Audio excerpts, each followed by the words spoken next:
Olá, graça e paz a todos vocês. Que alegria, que privilégio estarmos juntos na Escola de Cristo, aprendermos lições maravilhosas e estar aqui nesse ambiente onde eu cresci, onde eu tive muitos desafios. Para mim é uma satisfação em ver como Deus me conduziu até aqui.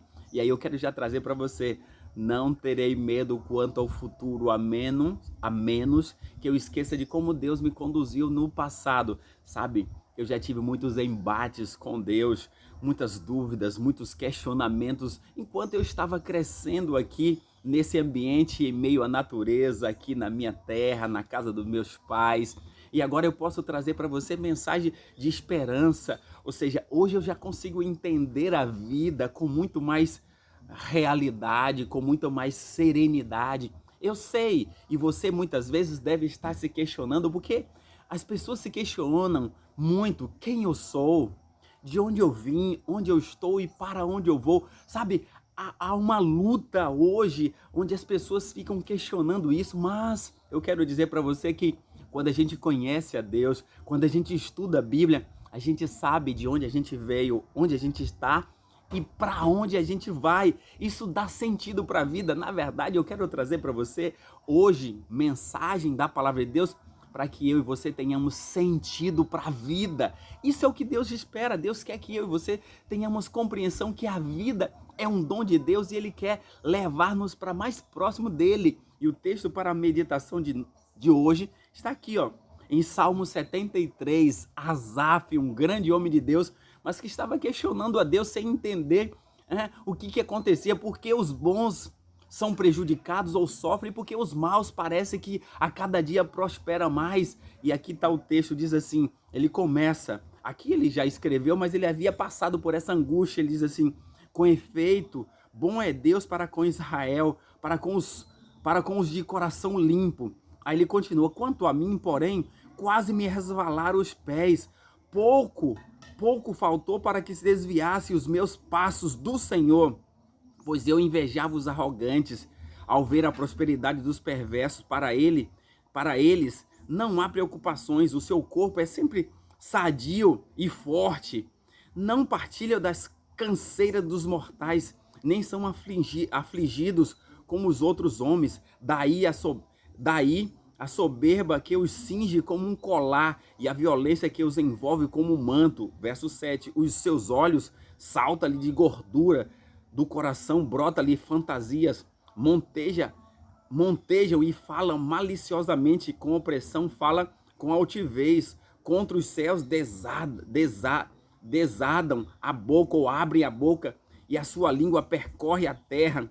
Por isso o seu povo se volta para eles, e os que têm sede, e os que têm fome e sede, os bebe com largos sorvos. E aqui ele continua dizendo, verso 11 diz: como sabe Deus? Acaso há conhecimento do Altíssimo?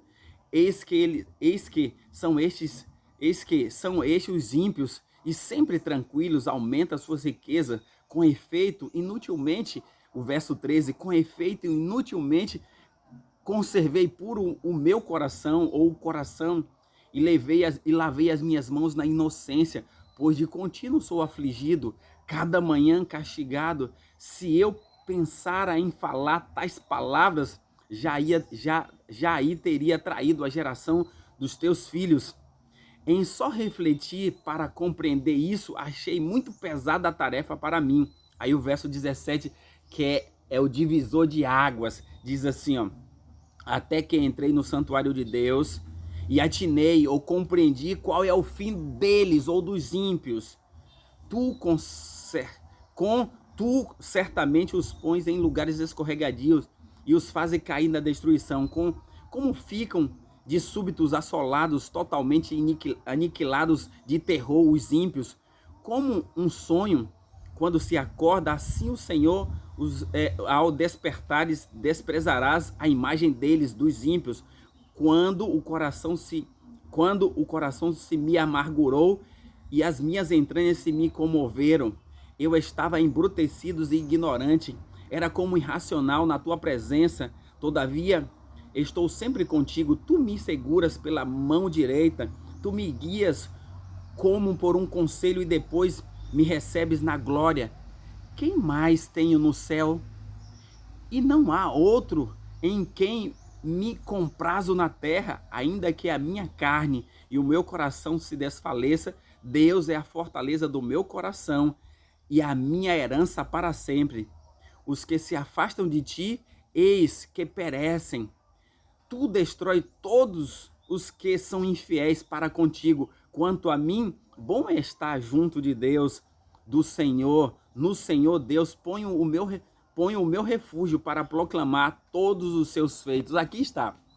Asaf era um homem de Deus, alguém que tinha uma relação com Deus muito íntima e próxima, mas esse Asaf, que é ser humano, ele começou a observar os ímpios, e ele observava que os ímpios estavam prosperando, tinha saúde, crescia as suas riquezas, e as pessoas iam atrás desses ímpios, tinham prazer em sorver, em comer e em beber aquilo que eles falavam. E aí Asaf começou a observar que ele, como um servo de Deus, que manteve o coração puro, né, e as suas mãos limpas, não estava tendo o que ele esperava. Parece que a bondade de Deus não estava com aqueles que eram puros e limpos de coração. E aí ele começou a se questionar, Deus não está vendo? E aí ele diz que ele quase escorregou, ele quase abandonou a Deus quando ele começou a observar isso. E é isso muitas vezes que acontece com os servos de Deus. Sabe, muita gente tem questionado por que pessoas boas sofrem e por que pessoas más parece que prospera, parece que aumenta suas riquezas, parece que aumenta a sua influência diante da sociedade. Onde está Deus?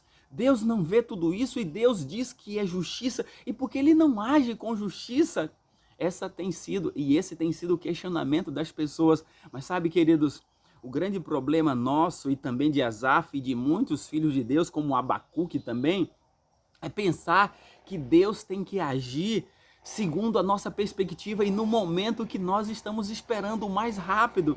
Não, Deus tem um plano muito mais amplo e muito maior para agir com justiça para com seus filhos. Nós precisamos compreender que Deus está no comando e controle de todas as coisas. Deus não abandonou a você, mesmo se você estiver passando por algum problema nesse instante. Se você é um filho de Deus e você mantém o seu coração e suas mãos limpas, não desanime, não afaste de Deus. Deus está do seu lado. Você precisa, como Asaf, no verso 17, entrar no santuário de Deus, entrar na presença de Deus e começar a contemplar qual é a perspectiva de Deus para os seus filhos. Sabe, queridos, a perspectiva de Deus para nós, os seus filhos, não é que tenhamos nessa vida uma vida boa, em paz, feliz, tranquila, não. Sabe, quando a gente vai estudar a vida dos grandes homens da Bíblia, a gente vai ver que todos eles tiveram problemas e dificuldades. A vida, enquanto estivermos nesse mundo, será cheia de desesperos, espinhos, cardos, dificuldades. Mas nós precisamos ter a certeza de que se nós fizermos a opção de estar do lado de Deus, Ele vai estar conosco. Ele vai nos dar força para superar os desafios.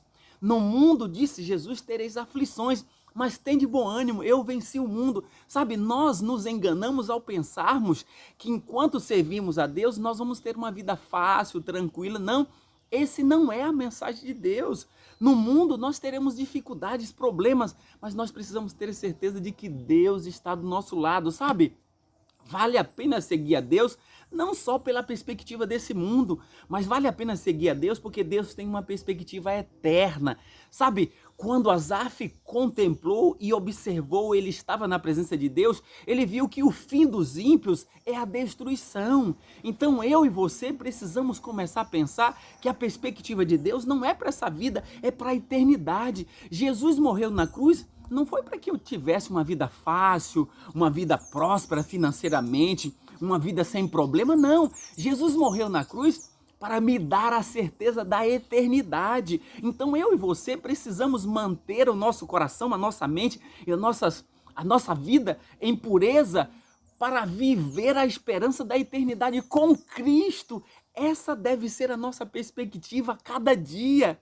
E Asaf estava lutando quanto a isso, mas ele pôde entender que bom é o Senhor para com Israel e para com os puros de coração. Vale a pena seguir a Deus, não só para esse momento, mas principalmente para a eternidade. Porque se você tem Deus na sua vida, em meio aos problemas que você estiver vivendo, você vai ter paz. A paz de Cristo fará parte da sua vida, mesmo em meio aos problemas que você estiver vivendo. Creia em Cristo, não desista dele, vá em frente, porque o resultado será maravilhoso. Por isso que Jesus disse assim, ó: todo, pois, aquele que ouve as minhas palavras e as praticam é comparado a um homem inteligente que edificou a sua vida na rocha. Veio a chuva, transbordar os rios, soprar os ventos e bateram com ímpeto contra aquela casa, contra a sua vida, mas ela não caiu porque ela foi edificada na rocha. É isso que vale a pena, é fazer de Deus o nosso tudo em meio aos desafios. Como está a sua vida? Em meio aos problemas, você tem confiado em Deus? Você tem entregado plenamente a sua vida nas mãos de Deus? Se você assim o fizer, Deus estará dando a você a força necessária para que você possa enfrentar os desafios e sair vencedor. Sabe qual é a característica, diz Apocalipse capítulo 14, verso 12 dos santos? Aí diz assim: aqui está a perseverança dos santos. Aqui está a perseverança dos santos, aqueles que guardam os mandamentos de Deus e têm a fé em Jesus. Sabe, os vencedores serão aqueles que vão permanecer, que não desistem mesmo em meio às tragédias desse mundo, vai estar do lado de Deus. Isso é que é fé, é continuar adorando a Deus mesmo em meio às tragédias, assim como foi Jó. Então nós precisamos tomar a decisão de estar do lado de Deus, custe o que custar. Então que Deus te abençoe nesse dia, que possamos ter a certeza que o final desta vida vale a pena se estivermos ao lado de Deus. Vamos orar nesse instante. Querido Deus, ajuda-nos, Senhor, a confiarmos em Ti, mesmo em meio às tragédias, mesmo em meio às dificuldades desse mundo. Nós confiamos no Senhor e na Sua promessa e na Sua palavra. Abençoe a cada um de nós, em nome de Jesus. Amém.